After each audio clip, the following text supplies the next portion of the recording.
haligi chiniqqanlarni yaxshi ko'radi, ko'zi qoralarni yaxshi ko'radi, qo'rqmaslarni, hamma joydan o'q yeb, u joyda immunitet hosil qilganlarni yaxshi ko'radi. Balki gapira olmaysiz, ikkita gapni bir biriga olmaysizda. Shuning uchun bu ham bir katta narsa aslida. Omading kelmayotgan bo'lsa, uyingni o'zgartir. Sifatli hayot yashayotgan, orzulariga erisha olgan inson hammasi baxtli. Doim hushyorlik bizda qonimizda bor. Shunaqa chiroyli hislat. Aslida biz maydonga chiqadigan bo'lsak, qayergacha bizur boradi, lekin qanday kelganini bilmagani uchun yana orqaga qaytadi. Adashib qoladi. Adashib qoladi. Men doim aytaman, dono ayollardan dono farzandlar tug'iladi. Qurib ketyapman, kimdir menga suv quysin tashqaridan. Chunki ko'l-ku. Assalomu alaykum o'rtoqlar. Bugun studiyada Madina Kamilovna. Men bugun o'zim uchun ham kashf qilaman, chunki 4 yil bo'lganda ko'rishmaganimizga bir marta ko'rishganmiz Dubayda, boshqa lokatsiyada. Lekin bu joyda umuman boshqa maslak, boshqa maqsad bilan ko'rishyapmiz. U joydagi tanishuv bu yoqda bir katta loyihalar, proyektlarga, katta hayotiy to'qnashuvlarga, anglamlar, yashamlar to'qnashuvlariga sabab bo'lyapti. Hozir bizni uchrashuvimiz faqatgina sizni foydangizga, muvaffaqiyatli ayollarni erishgan yo'li, qayerda qanday o'zini tutishi, yasham tarzi, qoidalari, buni bo'lishmoqchimiz siz bilan. Biz suhbatdan oldin ozgina kichik suhbat qildik, lekin hech og'zimiz yopilmadi. Aytdik, tezroq intervyu qilmasak, buni bermasak bo'lmaydi. Ichimizdan vulqonday otilib chiqyapti. Ya'ni buni hamma bilishi kerak-da, bu muvaffaqiyat yo'llarini. Va meni maqsadim life coach o'laroq hayot qoidalarini bo'lishayotgan inson o'laroq hamma kasbda ayni qoidalar ishlashi. Mana shu narsani ochmoqchiman. Buni suhbat davomida ko'rasiz. Siz u jasoratni ko'rsatib berganingiz uchun bu aslida jinnilik emas, u jasorat-ku. Shuning uchun siz shubha ham qilmaganingiz, bu kimdirga kulgili bo'lishi mumkin, lekin получится, xohlagan joyga boradi, chunki buni to'xtata olmaydi hech kim haligi. Shunaqa taassurot bo'lgan. Aytdingiz-ku, butun viloyatning orqasida ayollar dengizga o'xshab olib ketyapti. Kim bu qiz? Bu suhbat bo'lganda mana shunaqa life coach boshqa, keyin mendan ham so'rashganda kim bu qiz? Men aytaman, butun viloyatni ayollarini orqasidan sudrab bir balolar qilib yuradi. Bitta arenaga to'plab hammani eshittirib, aslida yaxshi narsa. Ergashtirish ham hammaga emas aslida. Bitta xonaga 10 ta odamni to'play olish hammaga emas. Menga juda ham ko'plar aytadi, siz aytayotgan narsani endi bizning sohamizda. Siz aytayotgan narsani YouTube'da ham bor. To'xtang. Siz bitta xonaga 200 ta biznesmenni to'plab 2 soat to'xtamasdan ularni og'zini lol qoldirib gapira olasizmi? Balki gapira olmaysiz, ikkita gapni bir biriga olmaysizda. Shuning uchun bu ham bir katta narsa aslida. Kimdirlar biz Instagramlarda muhokama qilishadi-ku. Voy, nimadir bilan gapiraverishadi, siz qila olasizmi? Kamera qarshisiga chiqa olasizmi? Haligi bu ham odamlar ko'rib turgan masalliqlardan boshqa masalliqlar ham bor-da. Bu siz aytayotgan jasoratlar, usiz bu narsalar bo'lmaydi. Ya'ni kartoshka go'shting bor degan, ovqat tayyor bo'ldi degan, unga mehr qo'shasan yoki umuman dizayn qo'shasan, peripravalar qo'shasan va hokazo. Men aytamanki, bu joyga, bu sahnaga kelish uchun odamlar ko'rib turgan bilim yoki nimadirlarni o'zi kamlik qiladi. Juda katta miqdorda o'sha jasorat, ko'rinmagan narsalar ko'proq qo'shilishi kerak. Chunki sahna haligi chiniqqanlarni yaxshi ko'radi, ko'zi qoralarni yaxshi ko'radi, qo'rqmaslarni, hamma joydan o'q yeb, u joyda immunitet hosil qilganlarni yaxshi ko'radi. U qanday ko'rinishini umuman farqi yo'q. Delik kabi ko'rinsin, u balki seriozniy ko'rinsin, umuman farqi yo'q. Agar u sahnadami, demak u yaxshigina udarlar yeb immunitet hosil qilib chiqqan. Chunki sahna ko'tarmaydi. Sahna qo'rqoqqa ko'tarmaydi. Aytganingizdek, 10 ta odamni qanaqa ergashtirish haqida gapirdingiz, u sahna o'zini biladi, kimni cho'ktirib, kimni ko'tarishni. Va ikki sahna o'rtasida turgan o'zbek ayoli bu joyda juda muhim. Bu gapni aytishni yaxshi ko'raman, chunki Madina O'zbekistonda yashamaydilar, Dubayda, Turkiyada yashaganlar uzoq muddat. O'zbek ayollari sizga umuman o'zini tajribalarini bo'lishishadi. Ya'ni men hozir nimaga Dubay, Turkiya deb aytdim, lokatsiyani ham o'rni juda boshqada. Siz shuncha davlatlar ko'rib, o'sha boshida aytganimizdek oyoqda tura olib, dunyoga o'zingizni muhrizni bosayotgan ayollardansiz. Rahmat.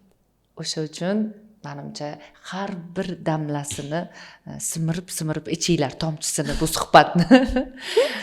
Qarang, savol, lokatsiyani o'rni. O'zi gapdan shu narsa chiqdi. Qanchalik muhim? Masalan, siz 12 yoshingizda ko'chib ketgansiz Turkiyaga. 12 yoshda onam ko'chib ketganlar. Lokatsiyani o'rni juda ham muhim.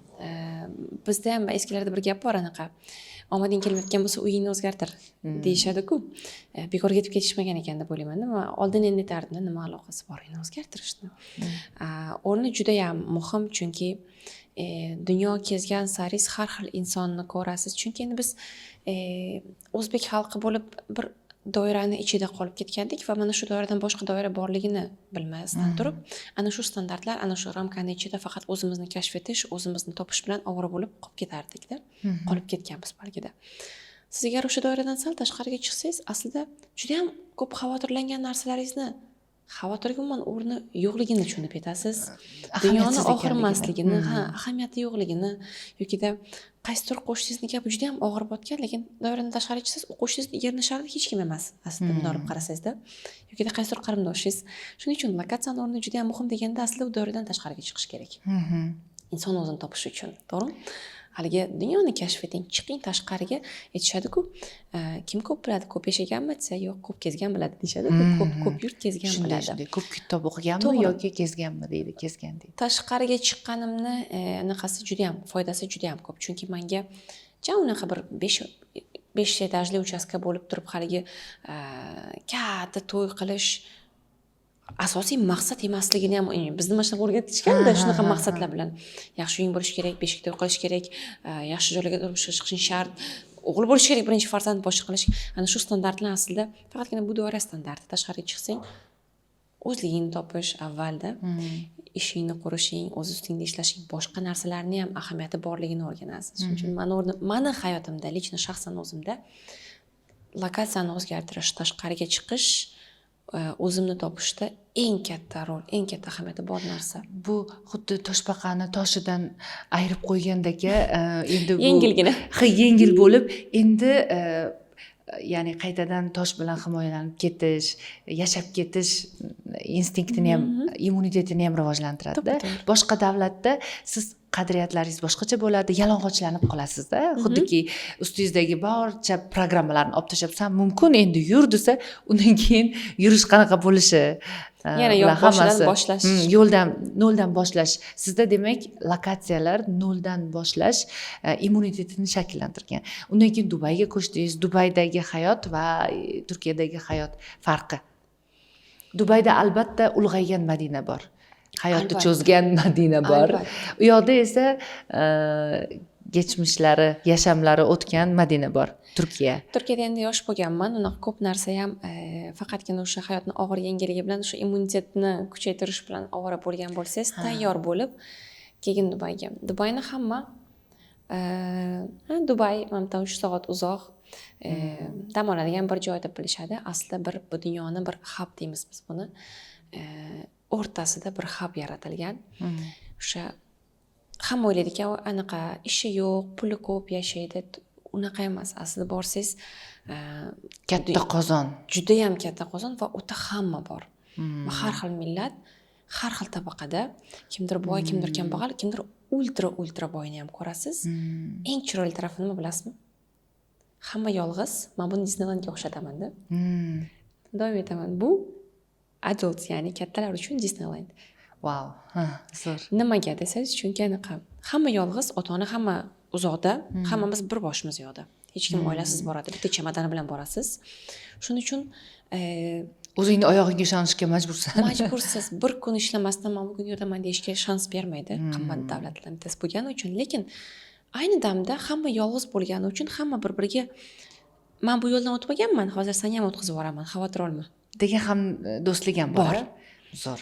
bitta stolning yonida haligi sizni bank hisobingizda balkida $100 bo'lishi mumkin, yoningizdagi insonda 10 milliard. Biz shunaqa odamlarni ko'rdik. Haligi Dubayni pasportini olish oson emas, lekin davlat pasport bergan ularga, chunki kapitali shunaqa katta-da.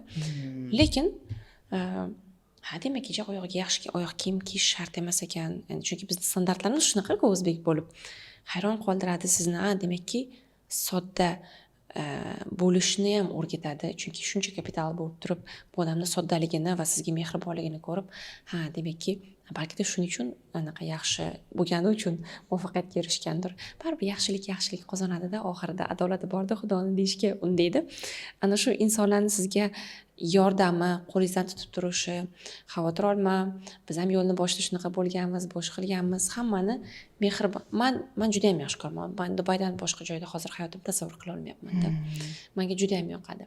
Nimaga o'sha ularning energiyasi, ularning hamma baxtli insonlardan bilasizmi, aurasi ham boshqa bo'ladi-ku. Baxtli inson bugungi kunda kim baxtli? Hayotida qarzi bo'lmagan, sifatli hayot yashayotgan, orzulariga erisha olgan inson hammasi baxtli va unaqa insonlarning atrofida yashaganingizni energiyasi ham o'zi boshqada.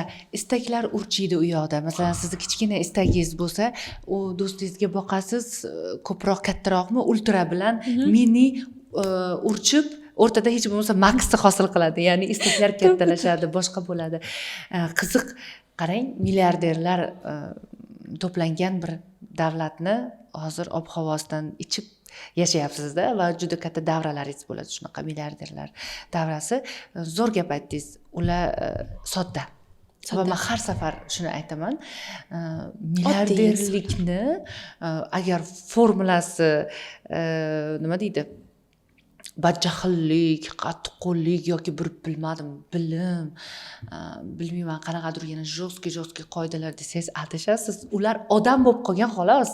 Odamligini saqlay olgani uchun o'nurini ichidagi haligisini qadriyatlariga sodiq qolib, va'dasiga, o'zini istaklariga sodiq qolgani uchun ular milliarder. Ya'ni milliarder bo'lish uchun raqamlar emas-da. Raqamlar emas, odam plus jasorat, yana plus tajriba kerak. Masalan, siz qanaqa fikrdasiz? Ya'ni juda ham oddiy-kular. Biza qo'rqqan darajada, himoyalangan darajada yoki hayajonlanadigan darajada emas.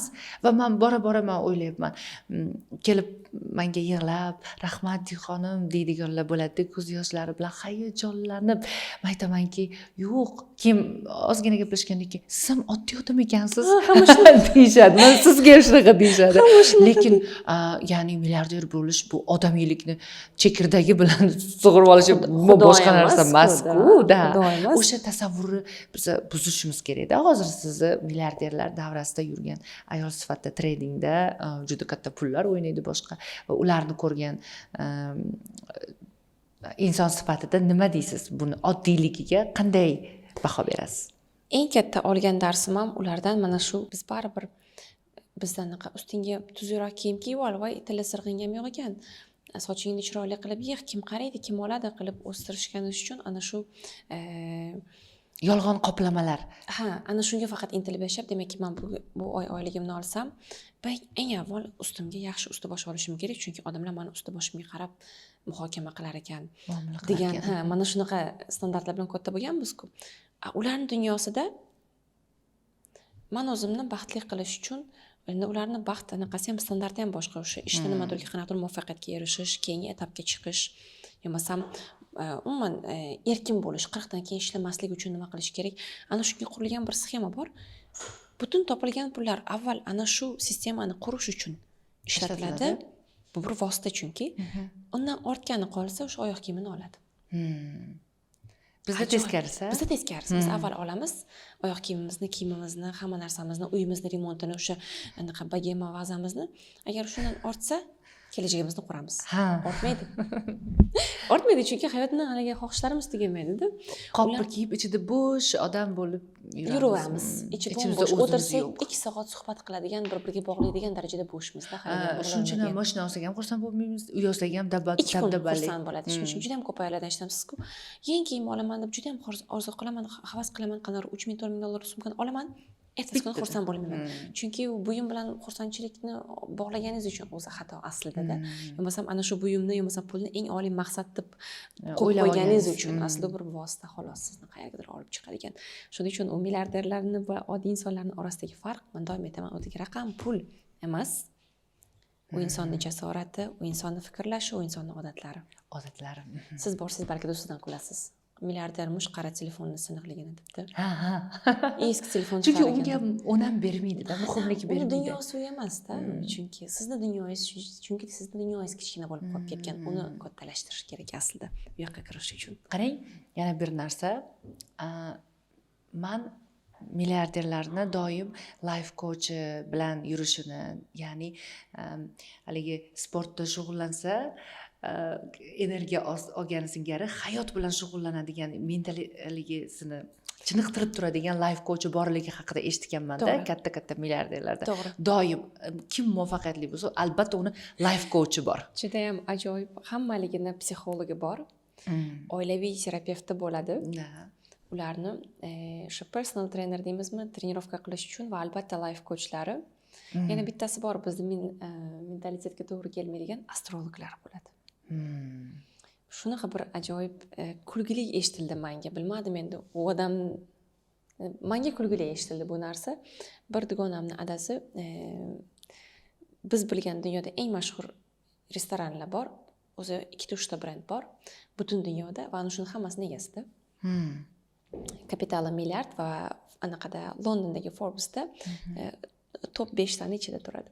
Ana shu odamni o'sha life coachi, psixologlari, haligi doim unga qarab turadigan odamlari borda va ustiga yetmagan qanaqasiga astrolog bo'lish mumkin? Dadang haligi 80 yoshli bir odamda nima qiladi u bilan deyapman, haligi nimani gaplashish mumkin desam, o'sha fizikaga juda ham qattiq ishonadi. Astrologiyaga qattiq ishonadi va agar astrolog unga mana shu vilkani bugun olish mumkin emas desa, o'sha vilkani olmaydi deydi. Yo'qsam life coachi ham yo'q. Yig'ishtirasan ishingni, o'zing ustingda ishlashing kerak hozir. Desa, baxtli emassan nimagadir. Va o'shani eshitishadi-da o'sha insonlarni. Demakki, hayotida qanaqadir bir foydasi tekkanmi, qayerdadir bir burilish nuqtasi sababchisi bo'lganmi? Undan tashqari bilasizmi?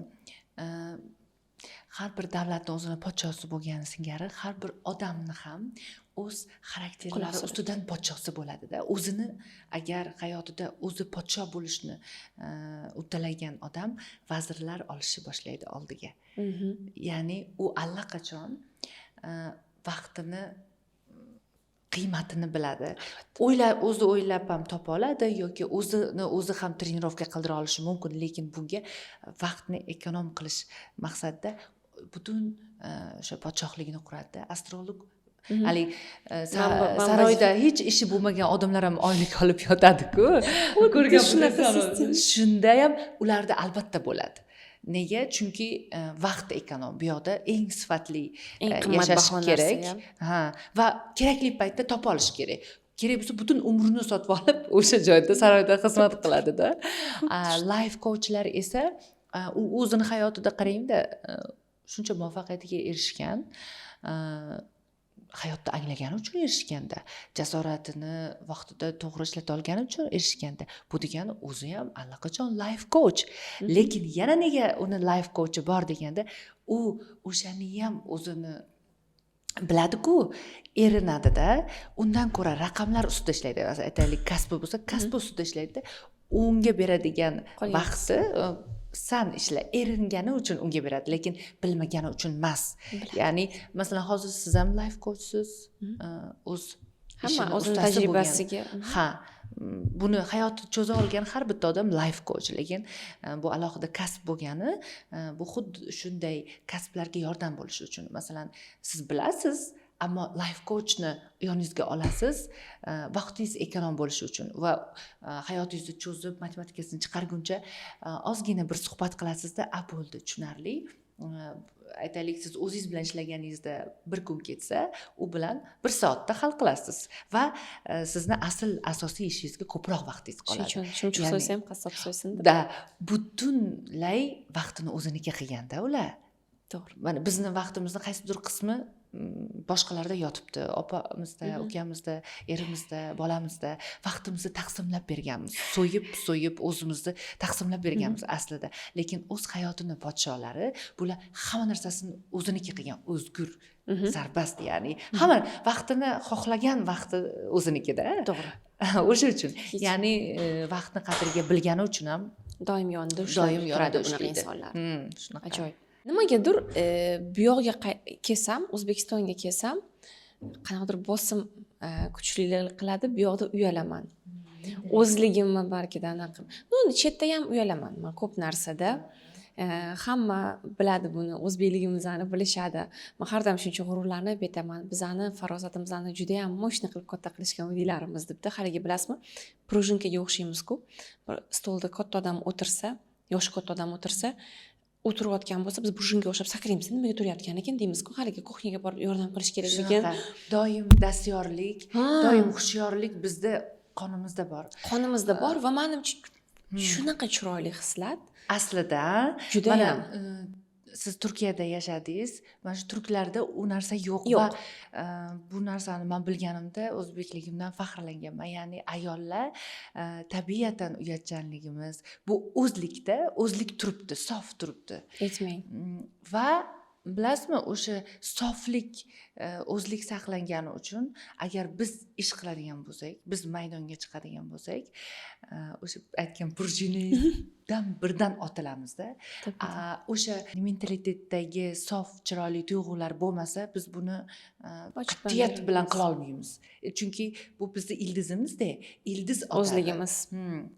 Ya'ni ba'zi millatlar rivojlangan bo'lishi mumkin, lekin ildizi bo'lmagani uchun endi ba'zi O'zligi yo'qda. o'zligi bo'lmagani uchun tarixiy. qayergachadir boradi-da, lekin qanday kelganini bilmagani uchun yana orqaga qaytadi. Adashib qoladi. Adashib qoladi. Masalan, Turkiya haqida juda chiroyli gaplar yuradi. Buyuk millat, bizni baribir bir millatmiz, lekin ildiz baribir bizda. Asl turk biz. Asl turk biz va ular rivojlangan qismimiz. Lekin biz bitta oilamiz. Va ular hozir siz bilan o'tgan safar gaplashganimizda ekonomika, ularning iqtisodi haqida gapirganimizda ular shunaqangi pikka keldi. Endi esa orqaga qaytishni boshladi. Nega? Ildizini tanish uchun. Agar ildizini bizga o'xshab sofligi tursa, qoni buzilmasdan tursa, u yana yuqorida ham, dorda ham qanday harakat qilish keyingi etapga o'tgan bo'lardi. Bilgan bo'lardi. Bunchalik to'xtalish bo'lmagan bo'lardi. Hozir juda katta iqtisodiy qulash ketyapti va bu ham insonlarni, millatini ruhiyatiga ta'sir qilyapti-da. Va ta'siri qanaqa? Aynan o'sha o'zligiga ta'sir qilyapti, sofligiga olib ketyapti-da, maskani yulib otyapti. Nimaga? Chunki odamlar yashab qolish kerak, kun o'tish kerak, kun o'tish kerak. O'sha uchun eng chiroyli joylarini kemiryapti-da. Inson bo'lmasang bo'lmay yashab qol. Lekin bizda insonlik bor. Bor. Haligacha insof, iymon bizda baribir qolgan. Kamayib boryapti. Chunki tashqariga ochilganimiz sari, lekin haligacha borligiga men ham ishonaman bizda. Va bunda bizda foiz jihatdan ko'p. Ya'ni insonligimiz, mana erkaklarni qarasangiz ham biz to'g'ri ayollar hozirgi oxirgi davrda juda ham katta rivoj ko'rsatyapti, lekin erkaklarimizga qarasak ham o'sha erkaklik elementlari turibdi-da har holda. Masalan, kichkina opa-ukalar bir-biri bilan bahs videolari chiqadi-da. Chiqmaysan deydi singlisiga. Qizg'anadi, u yo'qmasa oyisiga uni kiymaysan deb. Mana shu erkaklik turibdi-da, hali ham millat qonimizda bor. Va menimcha o'tgan safar gaplashganimizdagi agar shu qonni ushlab, soflikni ushlab, qalqishni bilsak, bizdan kuchli millat bo'lmaydi va hech qachon orqaga qaytmaydigan bo'lib rivojlanamizda. Ya'ni agar orqaga bunday qaytsak ham chayir yo'ldan keldik-ku, bilamizda u joyda tosh bor. Necho. Ya'ni ba'zi davlatlarga yo'lga davom. Ba'zi davlatlarga o'xshab dovdirab qolmaymiz. Voy, iqtisodiy bir nima keldi deb. To'g'ri, endi o'zbekni qaysidir qismida ruhi, ildizi qo'porib tashlandi, lekin shunaqa kuchli millat ekanmizki, hozir qo'porilgan joydan agar bargimni yulsang shoximdan ko'karaman, shoximni yulsang ildizimdan tegirmonga tushsam ko'karaman, butun chiqaman deb. ildizimni yulsang urug'imdan ko'karaman deb kelyapmizda. Shunchalik mana bunaqa chayr xalq ekanmiz. Shuni his qildim. Va hozir uyalish haqida gapirdim va millatimni sevib ketdim. Chunki mana shunaqaman, qarang, shuncha auditoriyam bor, boshqa, lekin baribir erkaklar kelganda ayol sifatida jim bo'lib qolishimiz, baribir ichki qalb odobimiz borda. Bor, haligacha bor. Hozir bir gap aytay. Madina opa operatorlarni chiqarib yubordilar, maza qilib gaplashishimiz uchun o'shandan O'g'il bolani chiqarib ochildi. yubordik, shuning uchun gap shundan boshlandi. Chunki baribir odam haligacha iymanadi erkak kishini oldida. Men endi ancha anaqa bo'lib qoldim, orator bo'lib qoldim, qo'rqmasdan. Juda ham ko'p erkaklar bilan dars davomida muloqotda bo'laman, boshqa qilaman, lekin iymanish bor. Men sizni intervyularingizni, o'sha suhbatlaringizni kuzatdimda, yana qaytadan intervyu qilamiz deganim uchun. Sizda orator bo'lib o'sha sahnaga chiqqaningiz bilan shunaqangi qalb odobi, pardasi turibdiki, bu faqat menimcha o'zbeklarda bo'lsa kerak. Mana yuzini yirtib gaplashish emasda, siz kuchli gaplarni gapiryapsiz, lekin sizda bu yoqda ayol gapiryaptimi, erkak gapiryaptimi, lider gapiryapti degan narsa bilan gapirdingizda. O'sha menimcha chiroyli, bizni o'zbek nafasimizga urgan narsa bo'lsa kerak. Ya'ni siz aytayotgan gaplarni balki bir chet el ayoli aytsa boshqacha chiqardi.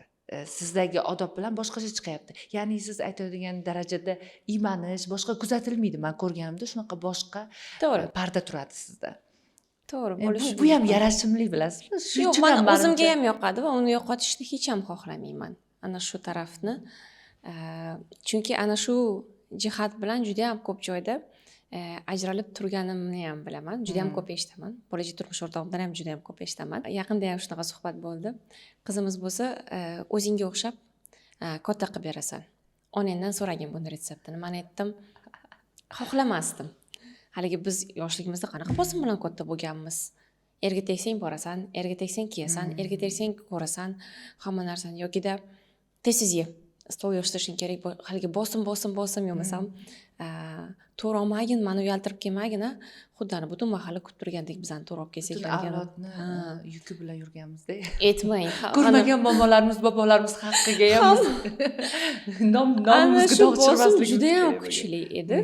Va men aytdim, men xohlamas edim, chunki to'g'ri, buni yaxshi tarafi bor. O'sha o'zligimizni yo'qotmaganim, haligi qancha yildan beri chet elda yursam ham, qancha davlatga borsam ham, baribir shu iymanish, uyalish, o'zligimni esdan chiqarmaslik bor, lekin o'zini ochib berishga kelganda ham ancha yillar oladida, haligi chunki bizni qo'rqoq qilib katta qilishganda, baribir, hey, sharmanda qilma. Anaqa, xuddi butun xalq meni kutib turibdi sharmanda bo'lishimni-da. Va men chetda katta bo'lganim uchun chet eldagi o'rtoqlarimga qarayman, nima qilibdi, yo'masam qanaqadir men bunaqa gapiribdi, nima bo'libdi, haligi befarqlik bor hamma narsaga. Bu конечно yaxshi va yomon aslida. No, yaxshi tarafi shu, nima debdi, men haqimda nima o'ylabdi, hech unaqa narsaga vaqti yo'q, faqat o'zini hayotini fokusida, haligi o'zini hayotini qurish bilan ovora. Men aytaman, biz biz hammani o'ylab, haligi onamni o'ylay, otamni o'ylay, akalarim, o'zim, qarindoshim, hali turmush o'rtoq yo'q, o'shani o'ylab, to'g'rimi? Hali bo'lmagan narsani ham o'ylab, o'zimizga kelganda bunchagina qismi qoladi. Yaxshi, albatta, yomon emas. Men o'zligimdan juda ham xursandman, hali hozirgi holimdan juda ham xursandman, lekin xohlardim ozgina bo'lsa ham ana shu turk o'rtoqlarimning onasiga o'xshab nima qilibdi, gapiraversin. Uyalma. Anaqa men semizman, meni hamma ustimdan kulyapti. Nima bo'pti? Sen dunyoning eng chiroyli qizisan. Uyalma. Haqqing talab qilishni bilgin, boshqa qilgin deb katta qilishgan. Shuning uchun ular juda ham men erishgan narsalarga sal vaqtliroq erishishgan. Shu borada men aytaman, balki ko'p vaqt yo'qotmagan bo'larmidik, hali o'zligimizni to'g'ri karyera sifatida ham endi karyerani qurishda ham, ish joyingizni topishda ham, turmushda ham, hamma narsada ana shu qo'rquv men hozirgi qilayotgan ishimda ham bilinadi sohada. Endi 1000 ga yaqin odam tanidim va 1000 ga yaqin odamning ichida 17 yoshlik odam ham bor, 60 yoshlik odam ham bor. Ana shu bizni mentalitetdagi bosim, ota-onamizni bizni qo'rqitib qo'ygani ta'sir qiladi. Lekin bilasizmi, bir haqiqat bor. Buni bir misol bilan aytaman.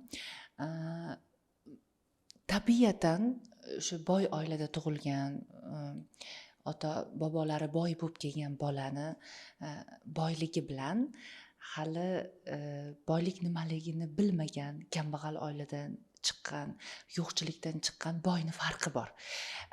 Bu boy, ota bobolari boy bo'lib kelgan bola boylikni qayerdan kelishini bilmagani uchun zina hech narsani yo'qotmasdan davom etaveradi. Boyligi bo'lishi mumkin shunaqa.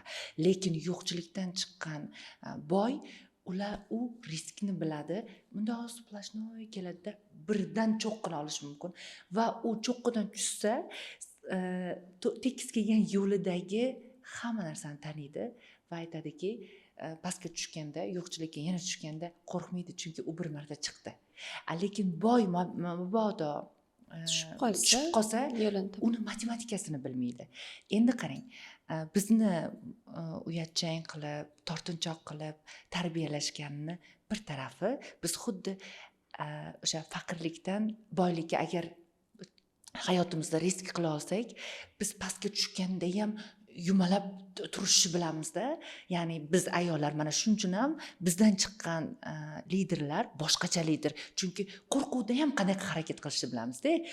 Siz aytayotgan turk ayollarda doimiy ochiq, ya'ni shartda haqqini so'rashni bilsa ham, lekin agar unga qachondir bosim kelib qolsa, u o'zini tutishni bilmaydi va butunlay haqiqiy depressiyaga tushib qolishi mumkin. Ya'ni bizga ota bobolarimiz yo'lni, o'sha chayir yo'lni menimcha o'rgatgan, lekin ta'sir qilishi to'g'ri, ta'sir doirasida juda ko'p ayollarimiz qurbon bo'lib ketadi. Ammo chiqsa yengilmas bo'lib chiqadi. O'sha to'marislar bekorga bizni afsonalarimiz emas. Biz demoqchimanki, qo'rquvda ham yashashni bilamiz. Uyatda ham, andishada ham o'zimizni yo'qotmasdan yashashni bilamiz. Rivojda ham yashashni bilamiz. Bitta tomoni, biz rivojda qanday tutishni o'rgansak bo'ldi. Ular rivojda qanaqa tutishni biladi. Takomillashgan ayol qanday bo'lishini, qanday harakat qilishini biladi, lekin bosimdagi ayol qanaqa bo'lishini bilmaydi ular. Bizda teskarisi, bosimda qanaqa yukni, alamni, dardni ostida qanday yashab ketishni bilamiz. Ko'ring, eri uradi, yo'qchilikda bo'ladi, bolalari har joydan talaydi, lekin o'zbek ayoli yashashda davom etadi. Bosimda ham qanday yashab ketishni biladi, lekin ularga bitta g'ish tushsa boshiga ko'ramiz kunini. Bizni ayollardagi muammo rivojda o'zini qanday tutishni bilmaydi.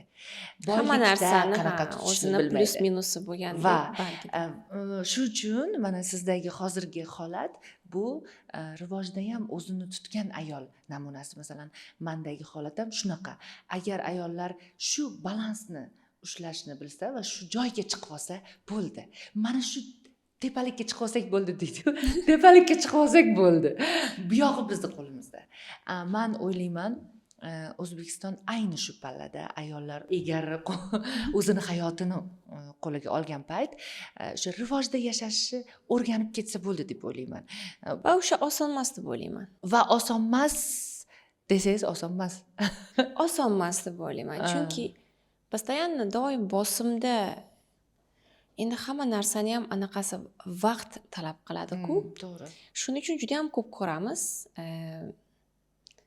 Ko'p pul berganingiz bilan qaysidir ayolga qanaqadir eng zo'r maktabga yuborib turib, eng zo'r oratorlarni olib bersangiz ham, boshqa qilsangiz ham, haligi xarizma agar yillar mobaynida fundamentini qurmagan bo'lgani uchun o'sha ko'ynak unga yarashmaydi-da. Shuning uchun hozir bizda ham shunaqa muammo bor.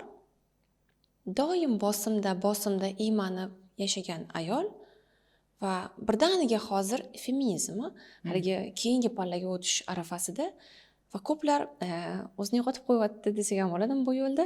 aytdim-ku, bizdagi muammo shu. Bizdagi muammo ham shu. Shuning uchun shuni boshidan balkida balansda ushlash, balkida endi balansda ushlash o'sha davrda qiyin bo'lgani uchun bir narsa deya olmayman. Ota-onalarimizga ming rahmat. Hech bo'lmasa yaxshi inson qilib bizni katta qilishgan. Hech bo'lmasa haligi nima desam ekan, yuzimiz yorug', vijdonimiz rohatda. Shunday. Lekin sal balans bo'lganda edi, balkida bizning ayollar ham o'zi uchun yashagan bo'lardi. O'zi Millat yashagan uchun emas, bo'lardi. boshqalar uchun emas, o'zi uchun yashashni o'rganish kerak Lekin balkida ba'zan. biz vaqt yo'qotganimiz bilan qolgan vaqtimizni har bir daqiqasini to'liq turklayotgandek dolu yashash uchun ishlatsak bo'ladi. Ya'ni qarang, rivojlangan davlatlardagi ayollarni muammosi ichi bo'shliq. Men gaplashdimda ba'zi turk ayollari bilan coaching ham o'tkazdim. O'sha siz aytayotgandek erkinlikda o'sgan, hamma narsasini so'ray olishi bilgan ayollar, lekin qayergadir borib ichida katta bo'shliq bo'lyapti-da, depressiyadan chiqishni bilmaydi. Bizda aytganimda depressiyada yashab ketishni bilamiz. Ular depressiya, Doimiy depressiyada bosimda yashalgani uchun balki shuning uchun menga bu teskari, balki endi bilmadim, kim bilan gaplashganingizga ham bog'liq. Ha, to'g'ri. Men bu yoqqa kelsam, qaynota yokida qo'shni, qarindosh farzanddan ortib boshqa gapiradigan tema yo'qdek menga, chunki u ayolni dunyosi o'sha bo'lganda va o'zini ham esdan chiqarib qo'ygandek tuyuladi ba'zanda. Aytasiz, bolalar ham o'z yo'liga ba'zi vaqtda haligi ular ham katta bo'ladi, erga tegadi, u uylanib ketadi, u qaynota ham burun yashamaydi. Koshki o'zing uchun ham ana qilsangda, haligi rivojlansangding. Mayli, hozirgi anaqada bundan keyingi, bizdan keyingi pokoleniyani ko'ryapman, yoki hozirda o'sha o'zgarish juda ham katta. Hamma o'z ustida ishlagan, kasb egasi bo'laman, yo'qsa hech bo'lmasa hunar o'rganaman, bolalarimga qanaqadir nimadir o'rgatishim kerak. Bu juda ham ko'p erkaklar buni yomon ko'rishadi. Bizni erkaklar bu mavzuni yomon ko'rishadi. Bizni ayollar nimaga uyg'onishyapti? Uyg'onishsin, bu yomon emas. Men doim aytaman, dono ayollardan dono farzandlar tug'iladi. Eng katta investitsiya bu sizni qurayotgan uyingiz, qilayotgan ishingiz, orttirgan pulingiz, haydayotgan mashinangiz emas, uydagi farzandingizda.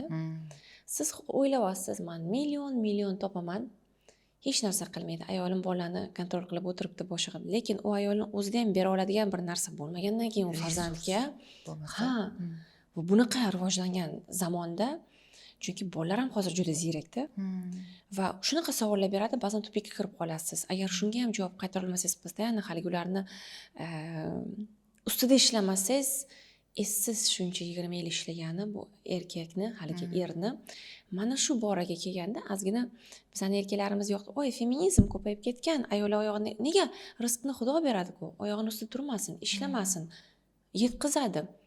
Endi kechirasiz, men ham onamga xuddi shunaqa deyilgan, 5 ta aka. Adam ham xuddi shunaqa deyilgan. Ishlamasan, haligi O'zbekistonning o'rtasiga qo'yib qo'ysangiz, uyni adresini topa olmaydigan darajada katta qilishganda, haligi onamning bir ajoyib istoriyalar bor. Doktorga borishganda qanaqa qilib doktor bilan qanaqa qilib o'tirish kerak, nima doktorligini ham tushunmas ekanlar-da. Mana bizdan ko'ringlar dengda, biz mana baribir singib ketar ekan, o'ylamanglar, u qon bilan kirgan jon bilan chiqadi. Ichiga borib qo'ysa ham baribir uyalib turaveradi. Shu. Chunki fitratni olib qo'yib bo'lmaydi. Madina opa. Insonni 40 yil Amerikada yashasin, o'zbek ovqatini ustiga kiyinib o'zimizdan boshimizdan ko'ramiz, chunki o'zgarmas ekan. Baribir shu qadriyatlar o'zgarishi qiyin narsa. O'sha fitratlarni ustiga chiroyli hislatlar, chiroyli binolar qurish kerak. Ya'ni u joyda ko'p uzoq qolib ketdik-da biz. Uyatda, qo'rqoqlikda qolib ketdik. Keyingi etapni biza targ'ibotchilarimiz endi. Men bu etapdagi odamlar endi tasavvur qiling, mayli to'kilgan bo'lsa ham uyingiz bo'ladi-yu, 40 yil yashagan, 50 yil yashagan uyingiz bo'lsa, ketayotganda ko'nglingiz og'riydi-ku, yoki qo'y shu dabdaba uyini ham qo'y, mana shu joyga men pastgina pastqamgina uyimda yashayman degan eskilarimizdaka, yoki o'zingiz ham bir joydan uzoq o'rganib qolgan uyingizdan ketsangiz g'alati bo'ladi. Xuddi shunaqa qo'rquv aslida siz aytayotgan egoistlik bor-u, erkaklarni aslida o'rganib qolgan, o'tirgan komfortini saqlab qolish himoyasi u. Bu egoist deb ular o'sha egoizmga o'tib ketdi. Himoya qilaman deb qolib ketdi. Lekin bu endi sekin suzib chiqadi. Aslida o'zligimizga ta'siri yo'q bu narsalar. Faqat ikkinchi etapga, ya'ni bu ham bo'ladi. Etapga buni tashib o'tkazamiz. Faqat yana ranglar qo'shiladi hayotimizga. Shu narsa. Ha, lekin yana bitta narsa bor. Boshida aytganimizdek, mashhur bo'lib o'zini yo'qotib qo'ygan ayollarimiz balki bu narsalarga, o'sha bahslarga sabab bo'layotgandir. Ya'ni o'zligini yo'qotgan kabi ko'rsatayotgandir. Aslida hech xavotir olish kerak emas. Mana biz hal aytgan narsangizdek, shu mana siz yaqqol misol shuncha chet ellarda bo'lib ham baribir o'sha o'zbek qoni bilan kirgan mentalitet turibdi-da. Faqat dabavka qilish kerak, qo'shish kerak hislatlar. Fitratda olib bo'lmaydi. Biz nimadan faxrlanishimiz kerak? O'zligimiz juda ham mustahkam qurilgan. Endi ustiga narsa qurishimiz kerak. Endi tasavvur qiling, oppoq uy, lekin hech kim yashamasa, tashqaridan qurt qumursqa qo'ngani singari biz etapga o'tmaganimiz uchun boshqa etapdagilar o'tmayotgan bo'lsang qurt qumursqa o'ralaydi-da. Egoizm, kibr, urush, masalan ko'rsangiz, sababsiz o'sha qaynona kelin urushlari yoki bundoq ochib qarasangiz mantig'ini hech mantiq ko'rinmaydigan savashlar, kurashlar, oilaviy. Undan aytyapsiz-ku, undan boshqa mavzuga o'tishmaydi degan narsa. Ular o'sha etapdan o'tolmaganlikdagi qurt qumursqalarda nimadir yashash kerak-ku odamlar, nimadir ish, nimadir bilan shug'ullanish kerak. Bitta ustozimiz aytgandi, nimaga oldin biz ko'p bolali bo'lganmiz? Chunki ishimiz bo'lmagan deydi. O'shanga o'xshab shu nimaga bizni qaynona kelin urishlarimiz ko'p? Shunchaki bo'sh vaqtimiz ko'p. Boshqa nima yo'q. Biz buni ayblaganimizdan foyda yo'q. O'sha aytgandek, fitrat ustini yana ham yangi hislatlar bilan to'ldirish kerak. Lekin fitrat o'sha qoladi, baribir qoladi. Ko'zimizdagi nur. Anaqalarni ham, o'zbek qaynonalarni ham yana o'sha muammoni shunga olib boraman-da. Chunki u ayol o'zi ko'rmagan, bilmagan, doim bosim ortida haligi o'zi uchun yashamasdan farzandlarini katta qilib qaragani uchun bu bir vulkan bo'lib oxiri haligi otilib chiqadi-da bir joydan. Siz aytayotgan ikki misolda bittasi ko'l, bittasi buloqdek. Ko'l quyosh chiqishi bilan qurib ketishi mumkin, lekin buloq qayerda bo'lsa ham qaynab toshaveradi va hamisha atrofiga chanqoqlarni yig'adi-da va hech qachon tugamaydi. Ya'ni bu bilan ichidagi manbasini topish kerak. Men qurib ketyapman, kimdir menga suv quysin tashqaridan. Chunki ko'lda shu sassiq bo'lsa ham suv turishi kerak, to'planib turishi kerak. U suvni asrab qolish ilinjida ekan, ya'ni hayotda bir tutunish ilinjida ekan, biri buloq bo'lishga, ya'ni ildiziga tushib, ichidan nimanidir qaynatib chiqarish, tashqaridan nimadir olish emas, ichkaridan nimadir otilib chiqishiga qarasa farq bor va bunda hayot bor, bunda o'lim. Tirik o'lim. Da. Omon qolish faqat hayvoniy istak. Faqat hayvonda nima bor? Odamni nimaga hayvondan ajratdi? Yaxshi yashashni tafakkur qila olgani uchun, ya'ni tafakkur bilan ajratdi. Biz zotan u ishni qilishimiz kerak. Hech narsa qilmasak ham rizq keladi deb yotsak, qo'shni ham yegan ovqatini oxirini olib chiqib berishi mumkin, lekin bu deganingizdagi vyjivaniya-da, faqatgina yashab qolish uchun emas, yaxshi yashash uchun, sifatli yashash uchun umuman boshqa harakat. Boya bitta zo'r gap aytdingiz. Ayollar yig'ib bir kun kelinini bo'g'ib olyapti, bolasini so'yib olyapti, erini tiriklay ko'mib olyapti. Bu baribir qayerdadir chiqadi. Baribir. O'sha nafrat, o'sha alam, o'sha bosimlar, to'g'ri, o'sha bosim baribir qayerdadir chiqadi. Lekin o'sha yomon alomatlar bilan chiqish oldidan agar ilm bo'lsa, chiroyli otilib chiqadi. Ya'ni ras shunaqa so'yishlar bilan chiqyaptimi? Demak, boshqa bir ekvivalenti ham bor. Ya'ni agar rivojlansa, demak yoradi deganida o'sha ayol. o'shanda uni hech kim to'xtata olmaydi. To'xtata olmaydi. Bu faqat energiya. Energiya chiqayotgan joyda filtr qanaqa bo'lishiga bog'liq. Masalan, filtr o'lim desa, bo'ldi, u energiya tayyor, u o'lim filtrida chiqadida otilib. Agar filtr tozalik bo'lsa, u rivoj bo'yicha chiqadi. Aytamanda, eng katta alami bor, hayotga nafrati bor ayollar juda ham zo'r rivojlanadi. Mana misol. Ayting o'z hayotingizdan. Yo'q, endi Bir hamma paytlar haqiqatda men ham shunaqa juda katta noluvchi, ichimda hayotim nimaga beshafqat degan narsa bilan bo'lgan. Lekin yig'ilgan mushtumni qayergadir otsam agar kimgadir albatta qattiq zarar bergan bo'lar. Lekin o'sha mushtumni o'zimga urdimda chiqib ketish yo'lini bildim. Shuning uchun bu gapni bemalol o'sha ko'krak kerib ayta olyapman. Demak, shunaqa qattiq nafrati bor odam butunlay o'sha energiyani yaxshilikka o'zgartira olishi va yorishi mumkin. Bir joyda tura olmaydi-da u. Bu yaqinda Endi misol siz hayotingizda bir anaqaga chaqirishdi meni. Speaker emas, bir retreatdek bir gapda. Londonda bir finans sohasida ancha yillardan beri ishlagan, faqat finansdan charchab, life coachlik qilayotgan bir odam. Kitobi ham bor, men sizga aytaman kimligini. O'sha odamni bir yaqin tanishimiz Dubayda o'z uyiga chaqirib, doim retreat qilar ekan. Putyovkalar olib beradi, Dubayga keladi u odam va bir kun bizga hammamizga yaxshilik qildi-da. Biz buni dedi, hamma yaqinlarimni ham chaqiraman. Chaqirdi va hammadan aytdiki, kimdir sizni xafa qilsa qanaqa reaksiya qilasiz degan savol berdi. Butun guruhga endi. Hamma o'tiribdi. Hamma nima turlarni o'ylaydi. Mana yaqin orada sizni xafa qilishdi va nima qildingiz? Juda ham ko'plarni javob, men u savolni o'ylayman, hech qanaqa javob topa olmadim-da. Menda xafa bo'lish yo'q, chunki o'shada. Va uyaldim buni aytishga. Va hammadan so'raganda, mana yaqinda nima qilding deyapti. O'tda endi ko'rsangiz, juda ham biz bilgan katta marketplace-ni CEO-lari ham bor, haligi yoshligi ham 50-60 yaqinda xafa bo'lgandim. Birinchi qilgan reaksiyam o'zimni yopaman. Hali gaplashim kelmaydi o'sha xafa qilgan odam bilan nimadir va menga o'chirib kelganda men aytdim. Men xafa bo'lmay olib ketganman, bu normami? Men xafa bo'lmayman nimagadir dedim. Osmon uzilib bugun yerga tushsa ham haliga, bunda bir tizamni qoqib xayr borda bunda deb. Bu xayr alomatmi, haliga o'zi yaxshi narsami deb u odamdan so'radim. Chunki o'zimga ham qiziqda. Qahrim qattiq emas. Aslida qattiq emas. Lekin xafa bo'lmaysiz. Xafa bo'lmayman-da, nimagadir. U odam aytdiki, ko'p xafa bo'lganmisan dedi.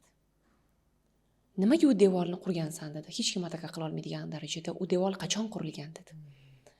Kim aytdim, 4 yoshlikdan qurilgan u devor dedi. Bolalikdan qurilgan, U bilan aloqasi bo'lishi mumkinmi? Ha, aloqasi bo'lishi mumkin. Keyin yana ikkinchi savol shu edi hammada. Muvaffaqiyatli bo'lish uchun inson, farzandlarimiz muvaffaqiyatli bo'lishi uchun nima qilishimiz kerak? Uni bir anaqasi bormi, haligi to'g'ri yo'li bormi? Va men bilgan odamlar, juda ham ko'p muvaffaqiyatli odamlarni g'ururi ezilgan odamlar aslida. Bir vaqtlar g'ururi po'latda bo'lgan odamlar. Shunday. Xunuk tilda-da. Va men aytdim, buni ertaga farzandim bo'ladi va farzandimni g'ururini ezishni xohlamayman. Hozirdan o'ylasam, anaqa vahimaga tushib qolaman. Qanaqa qilib buni to'g'ri katta qilish kerak? Erkalatsang bo'lmaydi.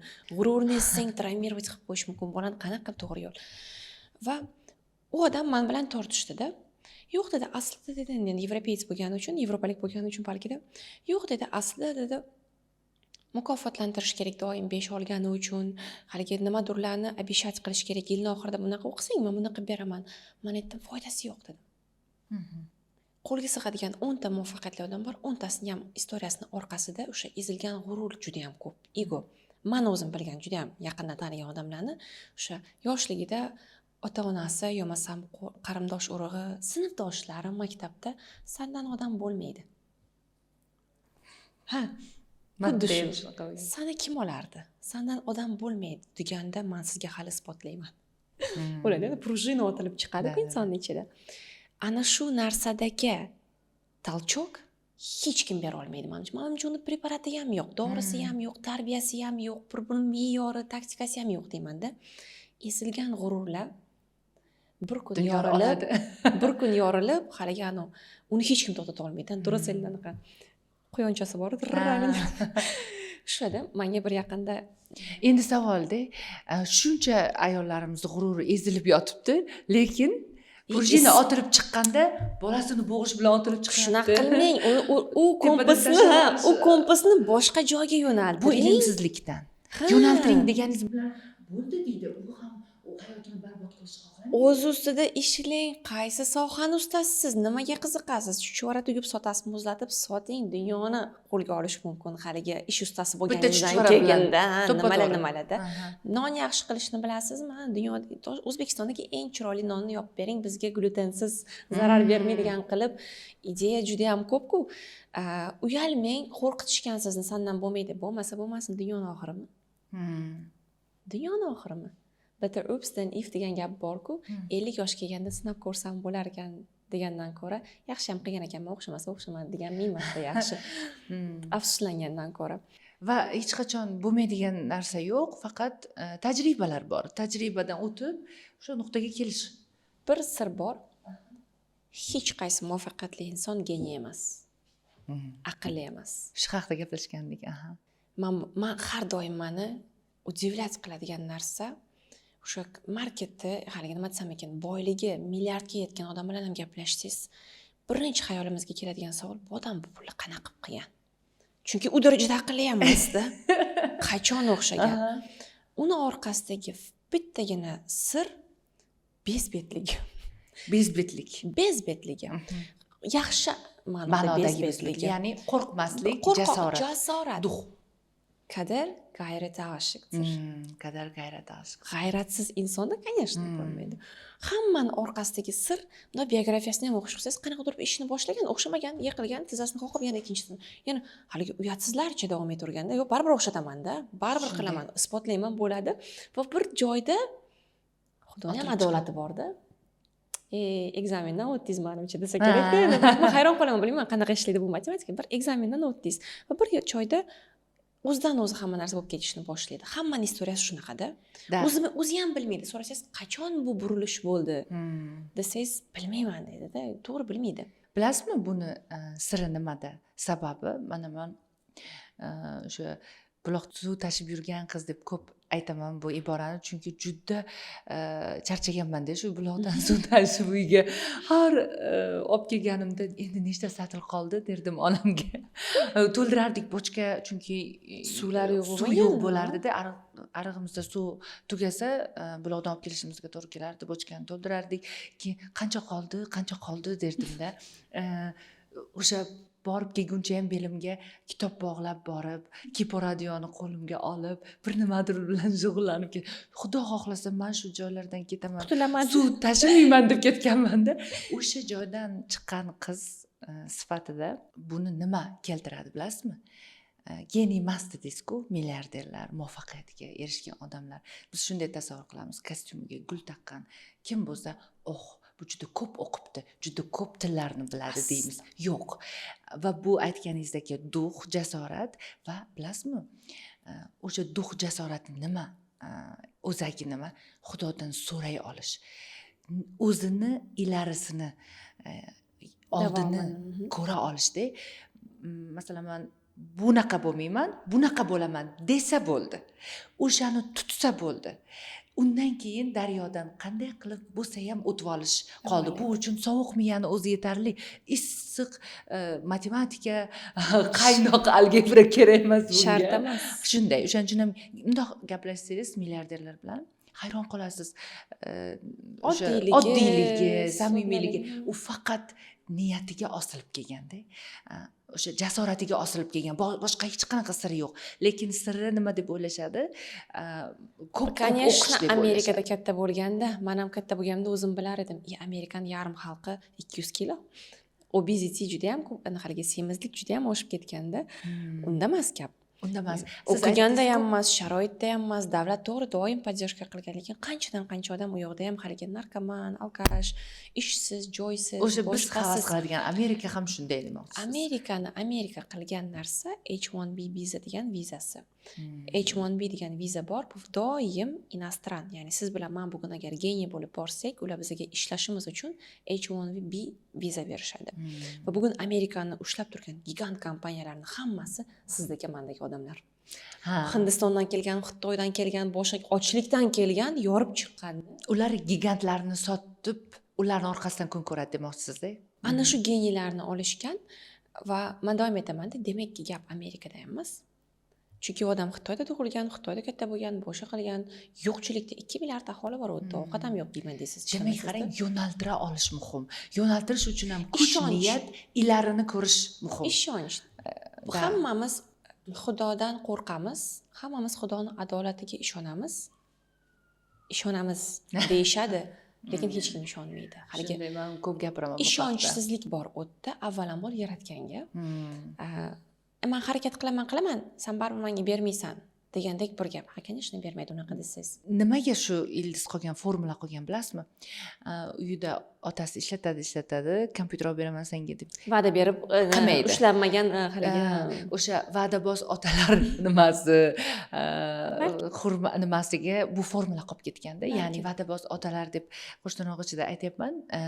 Ularda ham shunaqa sharoit bo'lmagandir, lekin bizda o'sha formula bolaligimizda qolganda, baribir hayot bermaydi. Ishonchsizlik formulasi bor. Juda ham katta ishonchsizlik bor. Agar kichkina qadamlarda tajriba orttirsa ishonchda, bu bora katta ishlarni ham qilishga sabab bo'ladi. O'zi aslida kichkina yoki katta ishda bir xil energiya ketadi.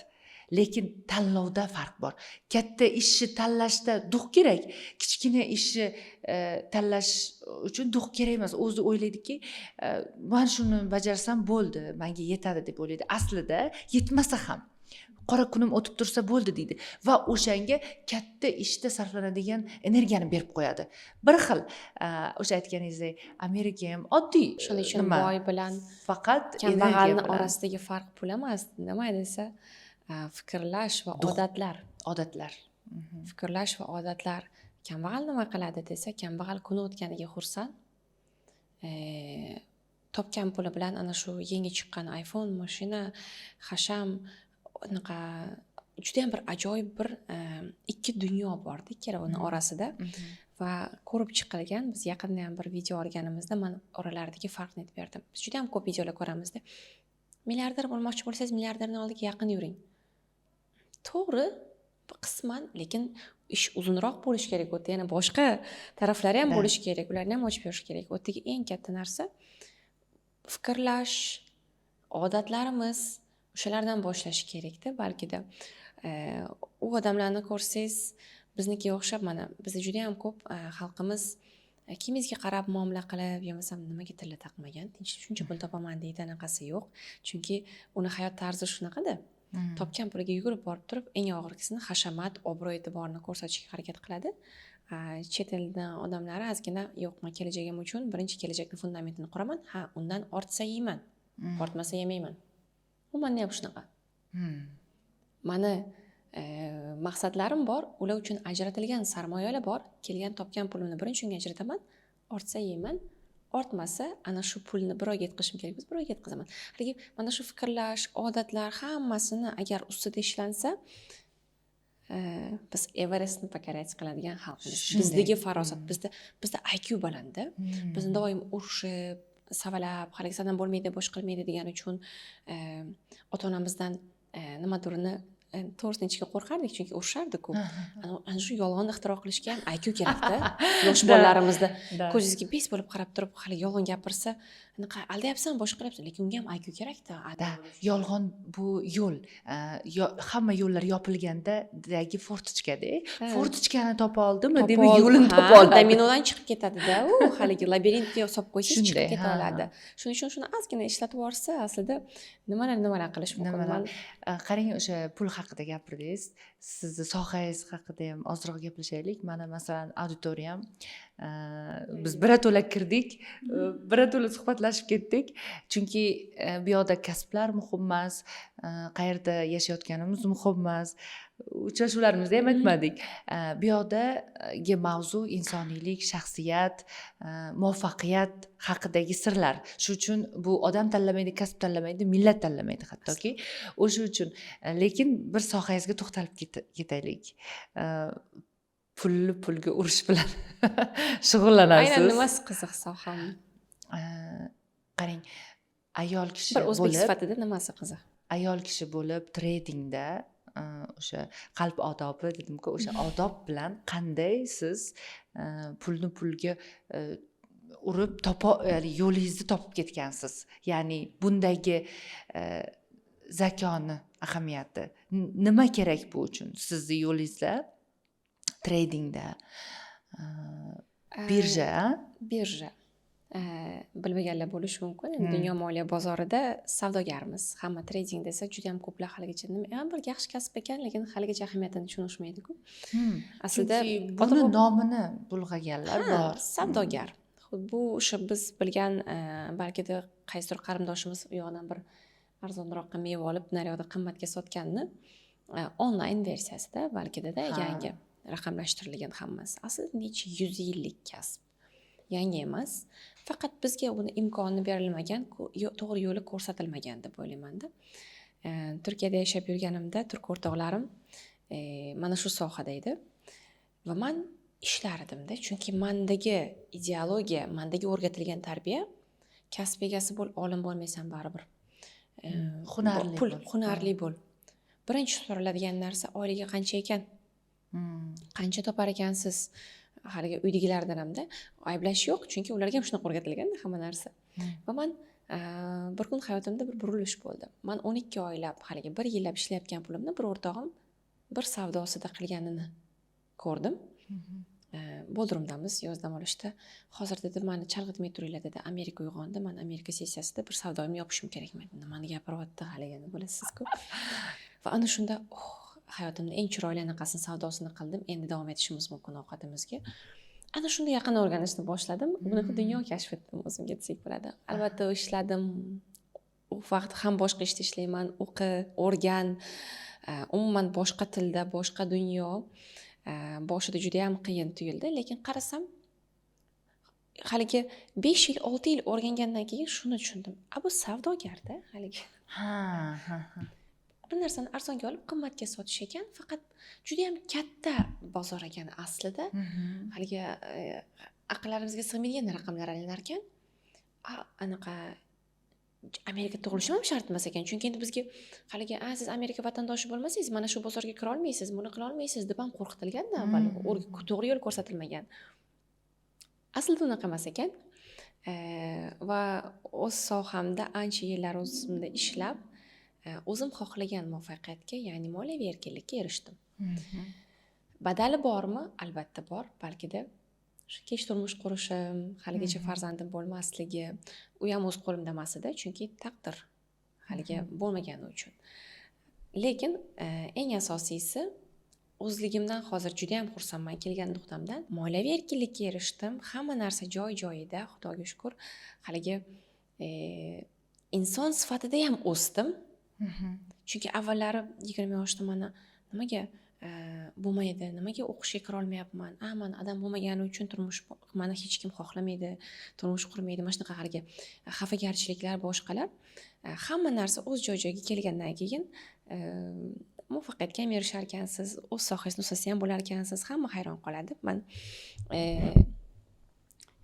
dunyo miqyosida juda ham katta bankda anaqadan o'tdim. Internship, ya'ni tajriba orttirdim. U yerga ham o'z faqat tajriba orttirish uchun bordim. Buni uyati yo'q edi men uchun. JP Morgan. Faqatgina tekinga bo'lsa ham menga o'rgating. Bu yo'lni, to'g'rimi? Chunki internship tekinda endi u yoqda. Tekinga bo'lsa ham yo'l ko'rsating, o'rgating, boshqa qiling va bo'lajak turmush o'rtog'im hayron qoladi. O'zbekistondan kelib bir narsalar qilasan-da, haligi o'zingni dunyoying bor-da.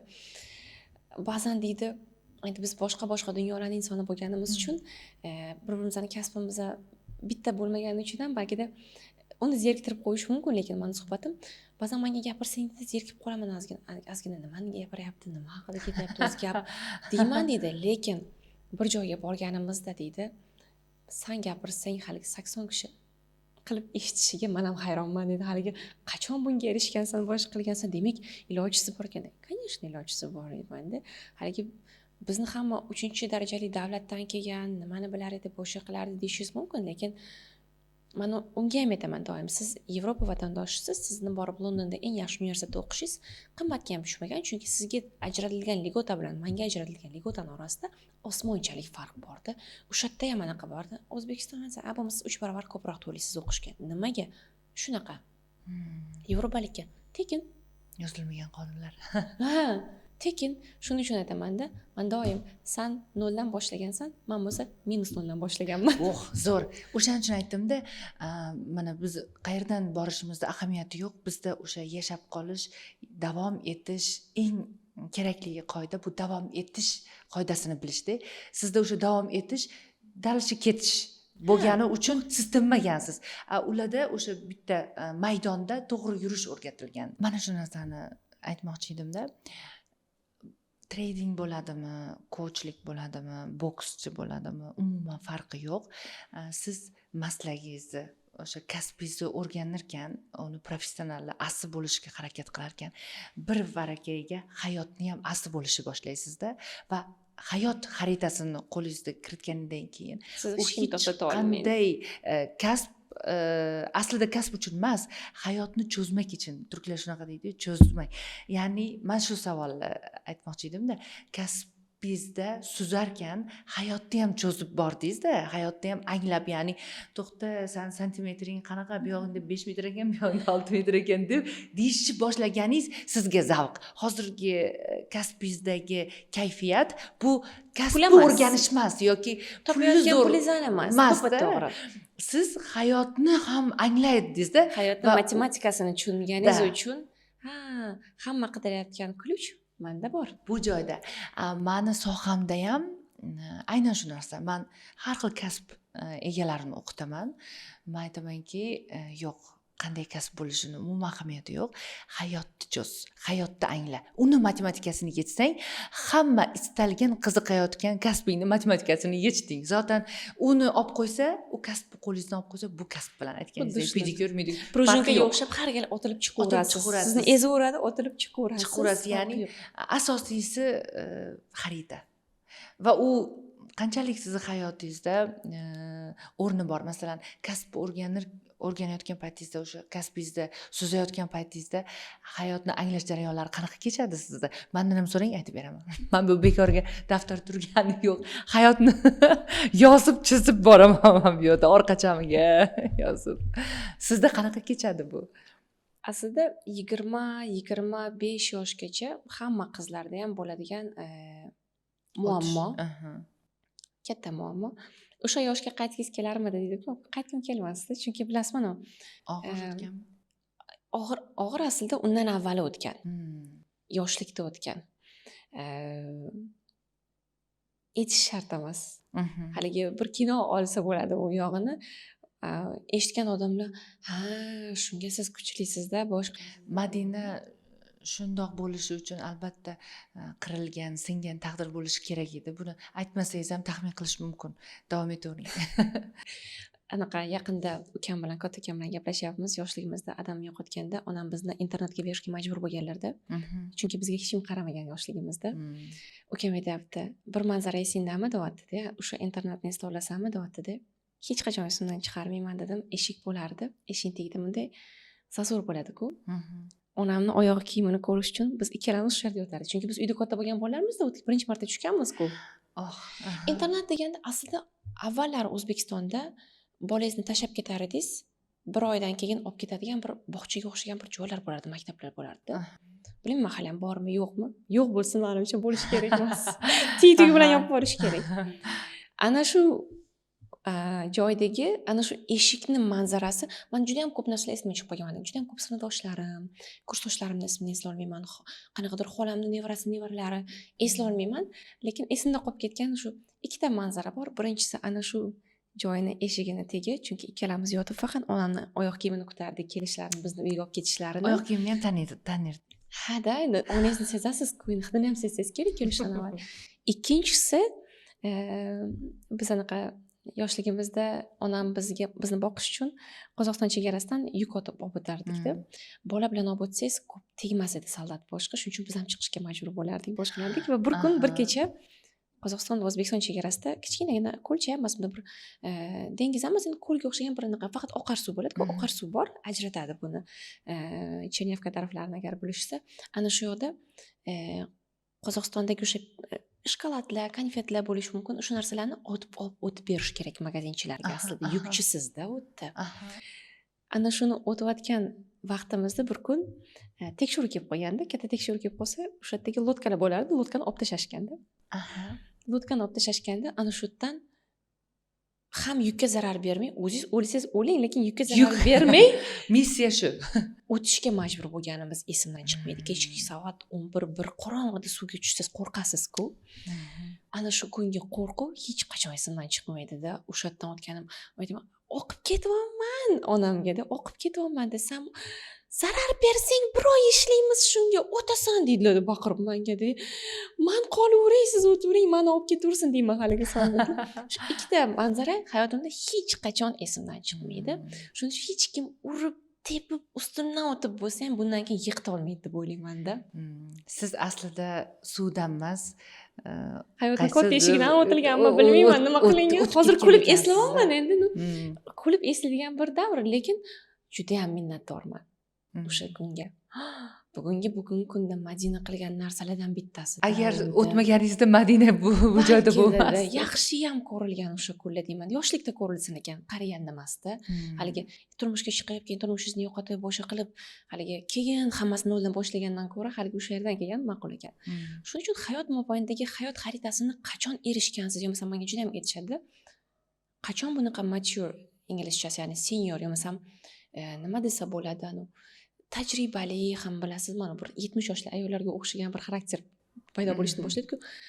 Shunga qachon erishgansiz, uni men ham bilmayman. Bu burilish nuqtasini men ham bilmayman deyman-da. To'planadi u narsa, tajribalardan to'planib, yuzingizga yuqi keladi-da, uradi. Buni bittada olib bo'lmaydi, bitta qayerda puzzle maydalab yig'ilar ekanda, keyin birdaniga qo'lingizda qanaqadir bir kartina paydo bo'lishni boshlar ekanda hayotda. Keyin o'sha kartina bilan yo'lga o'limdan boshqa hammasi yolg'on ekan, hech narsa qilmaydi menga deb turib yo'lga davom etishni boshlar ekansiz. Shuning uchun bu sohada ham xuddi shunaqa, hamma kirsam millioner bo'lib ketdi. Million topsangiz qayerga borasiz? Hali to'g'ri endi bo'lsa yaxshi albatta. Avval siz baxtli bo'lasizmi bu sohada? Sizni qoniqtiradimi? Siz o'zligingizni topasizmi bu yoqda?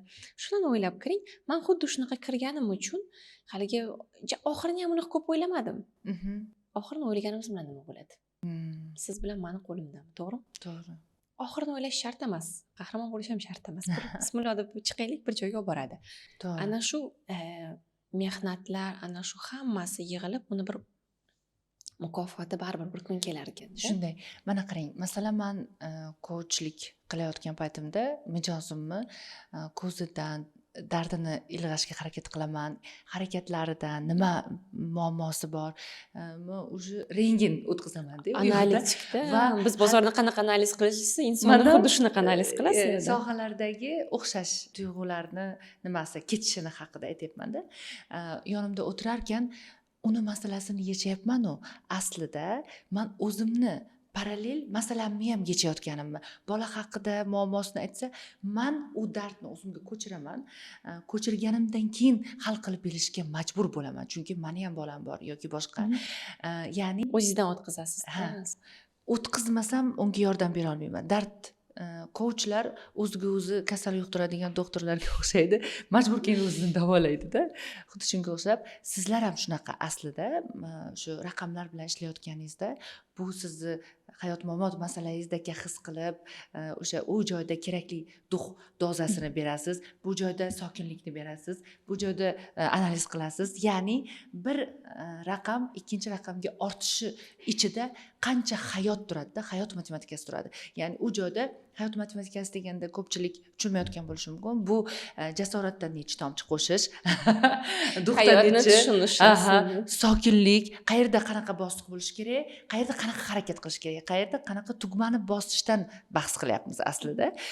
Ana shu jarayon sizda qanaqa kechadi? Masalan, menda turarkan, men xuddi gapirayotganimda o'zimni masalamni yechayotgandek gapirganim uchun yechdim deb maza qilaman. O'zi 2 soatga olsam odamni, agar men yechmasam 5 soat ham o'tirishim mumkin. Lekin men o'zimda yechilgani bilinadi. Xuddi siz raqamlarda to'xta, men bu joyda to'xtashni kuzatmasam ham bo'laveradi degan joyga keladi. Men bilmayman bu sohangizni, lekin men aniq bilaman, kompyuterda qarab analiz qilasiz, bozorni o'rganasiz, boshqa. Bu joyda to'xtash kerak, pauza. Bu joyda bosib qolish kerak. Hozir gazni bosmasang tugaydi degan narsa bo'ladi-yu. Menda o'quvchi gapirayotganda mana shu joyda gapirib olishim kerak deyman masalan. Ya'ni o'sha tugmalarni bosish sizda qanaqa kechadi? Qo'rquvlaringiz, masalan, pul yo'qotish qo'rquvi bo'lishi mumkin. Ya'ni o'sha paytda masalan raqamlar o'ynaganda sizda qanaqa kechadi? Ana shuni aytdim-da, mana life coach bilan ko'rishganda menda qo'rquv qolmagan. Bu yaxshi odatmi aslida? Xayr alomatmi ish qilib deganimda. Sohada ham xuddi shunaqa. Qo'rquv qancha ko'p bo'lsa, kontrolni oladi. Sizni o'ynatadi-da, haligi olib va sizni ustma-ust xato qilishingizga olib keladi-da. Menda qo'rquv bo'lmagani uchun, dunyoning oxiri bo'lmagani uchun, lekin ayni damda riskni boshqarish, psixologik jihatdan bosimni ko'tara olish, bosim, bizning ishimiz ham bosimda aslida, chunki biz siyosat bilan urushamiz. Politika bilan urushamiz, biz politiklar bilan olishamiz, yurishamiz. Psixologik jihatdan kuchli bo'lgan insonda doim yaxshi samarasi. Menda ham aytadi, zerikmaganingizni qarang, 7-8 yilda boshqa. Ayo, zerikmayman, chunki anaqa jam ukalab ham ketmadim, haligi psixologik jihatdan balki kuchli bo'lishi mumkin. Davom etyapti va bu ketishda yana 50 yil davom etadi, umr bersa Xudo deyman-da. Haligi hech qanaqa sovish ham yo'q. Ayolsiz. Sovish yo'q. Hayot bilan uyg'un ranglashib ketgan. Lekin insonlarda buni ko'rishni xohladim, haligi o'g'il bolalar yo masalan ayollarda haqiqatan hayotda shunaqa qiynalgan, tintillab pul topgan, qanaqadir bosimni yengib chiqqan ayollarda ham anaqa muvaffaqiyatni ko'rdim. Tez men aytdim, ajoyib, bo'lmasam hayotida inglizcha gapirishni bilmaydi. Kompyuterni boshiga o'tirmagan bir ayol, haligi bir Amerikada Stanfordda tahsil olgan bir ayoldek analitikdek gapirishni ko'rib men ham hayratlanaman. Yokida haligi erkatoy bir bolalarimiz yo'sam erkatoy ayollardagi anaqada psixologik jihatdan hali o'sha hayot xaritasi deyapsiz-ku, hayotning xaritasi hali qo'lida yo'qda o'zi. Ana shu yerga kelganda haligi o'tmas pichoq bo'lib qolganda, uni ko'p charxlash kerak, boshqa qilish kerak. Shu xarakter, bilasizmi, juda ham bahsli mavzuda. Qanaqa xarakterli odam muvaffaqiyatga erishadi? Masalan, qattiq qo'l bo'lsami muvaffaqiyatga erishadi, yumshoq bo'lsami yoki odamiy bo'lib yordam bersammi? Yo'q. Men aytamanki, har doim hamma xislatni o'z o'rnida ishlata bilish muvaffaqiyat. Ya'ni pul yo'qotayotgan paytingizda chiroyli turib bera olish, o'sha qo'rquvga o'ynamaslik, lekin qaysidir joyda boshlamaslik kerak bo'lgan paytda orqangdan qo'rquv itarsa, men boshlashim kerak, ya'ni shoshish, bu boshlashga shoshish kerak, tezlikda sokinlashishni o'rganish kerak, ya'ni har bitta tugmasini to'g'ri joyda to'g'ri bosa olsa muvaffaqiyat. O'sha uchun aslida siz reaksiyasiz ham emassiz, qahri qattiq ham emassiz, shunchaki qayerda qanaqa harakat qilishni bilyapsiz. Aytganingizdek, yumshoq bo'laman desangiz, sizdan yumshab erib ketadigan yo'q. Menda ham shunaqa, masalan, aytishadi, juda xushchaqchaq, aytdingiz-ku, dili qiz deb. Lekin men ichkarida yaqinlarim biladi, qanaqa qattiqman. Men bilan hamma ham ishlay olmaydi, masalan. Bittada chekirdak o'zagini bilib, ishlamayman sen bilan deb yuborishim mumkin. Har soatda o'zgarishim mumkin. Lekin men aytamanki, agar muvaffaqiyatga erishgan bo'lsam, buni men o'zimdagi bor xislatlarni hech qanaqa o'zgartirmasdan faqat to'g'ri joyda ishlatish. Qayerda qo'rqoq bo'lish kerak, qayerda jasur bo'lish kerak. Hatto qo'rquv ham kerak. Bilasizmi?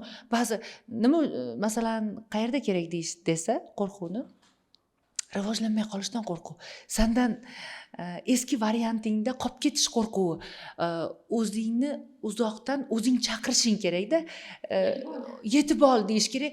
Uni oldida ko'ziga qarashga qo'rquv. Ya'ni o'zing muvaffaqiyatsiz o'zingga qarashga qo'rquv yo'q, sen qo'rqishing kerak bunda. Ana bu joyda qo'rquv kerak. Hamma joyda har xislatni ishlata bilish. Bu garmoniya. Endi qarang-da, biz nimaga hayotdan to'ymaymiz? 80 yoshli cholam maza qilib yashadingmi desa, bir ko'zini ochib, "Yo'q, men yashagim kelyapti" deydi-da, to'ymagan bo'ladi. Qaysi bir tirik mavjudot yashashdan to'yibdi. Nimaga to'ymaydi bilasizmi? Rang-barangligi uchun. Agar inson bir xarakterda taqqa-taq qotib qolsa, zerikarli bo'ladi. Shuning uchun ham bilasizmi, maktab universitetlarimizda bir xil tonda gapiradigan professorlarimiz, 1000 professor bo'lsin, boshiga takka taqsin, farqi yo'q. Zerikib uxlab qolardik. Lekin rang-barang o'qituvchi bo'lsa, kerak bo'lmasin, mayli professional bo'lmasin, rang-barang bo'lsin. Kerakli joyda yig'lasin, kulsin, birdaniga xomush bo'lib qolsin, birdan rang, tabiat sizni ayamaydi-ku, tabiat xohlasa yomg'ir yog'adi, xohlasa dovuli keladi. Mana shunaqa rang-barang yashash kerak, lekin tabiat ham nuqta-nuqtasida qiladi shu narsani. O'sha uchun men insonni tabiat bo'lish tarafdoriman va o'rnida bo'lishi tarafdoriman. Aynan ikkimiz ham ikki xil shaklda bitta narsani aytyapmiz. Siz bilan ertalabgacha ham suhbat qilamiz. Hayot haqidagi hech qachon suhbat tugamaydi va o'zi haqidagi suhbat tugamaydi. Ya'ni inson faqat o'zi haqida va hayot haqida gapirsa, hech qachon to'ymaydi. Raqamlar, qanaqadir soha, chegaralangan narsalar qayerdadir baribir bezdiradi, agar uning ichida hayot bo'lmasa. O'sha uchun bizdan o'quvchilar bezmadi, chunki hayot bor, lekin vaqt chegaralangan. Sizdan juda ham ko'p kommentlar, kimni nima gap esida qolgan bo'lsa yozib ketinglar. Biz esa yana sizni esingizda qoladigan gaplar uchun tayyorlanamiz. Tajribalar yig'ishda davom etamiz. Rahmat kelganingiz uchun. Qanaqa reja, takliflar, umuman insonlarga qanaqa so'ng so'zlaringiz bor? Bugun uchun so'ng so'z deb o'zimizni chegaralamasak, bizni so'zlarimiz bitmaydi. Oxirgisi emas, hali ko'p ko'rishamiz. Chaqirganingizga rahmat, taklif qilganingizga. 2,5 soatlik bir suhbat, zerikib qolmaydi hech kim degan umiddamiz birinchi navbatda. Nima tilab qolardim? Men doim endi faqat shu temani gapirganim uchun bezdirishim mumkin, lekin yoshini ahamiyati yo'q, kimligini ahamiyati yo'q. Ayol erkak doim o'zingizni xursand qiladigan, o'zingizni baxtli qiladigan bir sohani topib davom etish. Balki hobbi-da. Agar sizni o'sha xursand qilayotgan bo'lsa, bugundan boshlab o'zingiz uchun yashashni boshlab, ozgina bo'lsa ham o'zingiz uchun yarim soat vaqt ajratib, u nima debdi, u nima qilibdi, ishoning, hech kimning ishi yo'q, dunyoni oxiri emas, hamma o'tib ketadi. Farzand ham o'z yo'liga, hammasi ana shuni ustida ko'proq ishlab, bugundan boshlab uni, qo'shnini, onasini, bolasini emas, ozgina bo'lsa ham o'zingizni tanlashni tushuntirib berishga harakat qildik aslida. Bu aslida naqa masalan, feminist bo'ling, hammani esdan chiqaring, egoist bo'ling emas. O'zligingizni topish uchun, chunki juda ham ko'p ayollarimiz endi o'zligini topolmagani uchun ana shunga ozgina yordamchi bo'lishga harakat qildik. Ozgina bo'lsa ham foydasi tekkan bo'lsa, biz xursandmiz. Ozgina emas, ko'p foydasi tekkanini kommentlardan ko'ramiz. Bugungi suhbatni majoziy nomi dunyoning oxiri emas. Suhbatning ham oxiri emas, o'rtoqlar. Shu uchun endi sizda kommentning ham oxiri emas bo'lib yozinglar. Mani endi tanigan do'stlarga alohida salom. Biz bu dasturni hali ko'p uzatamiz. Yaxshi proyekt, katta proyektlarga, loyihalarga ulanadi. Biz buni endi parda ortida gaplashamiz. Rahmat. Rahmat. Ko'rishguncha.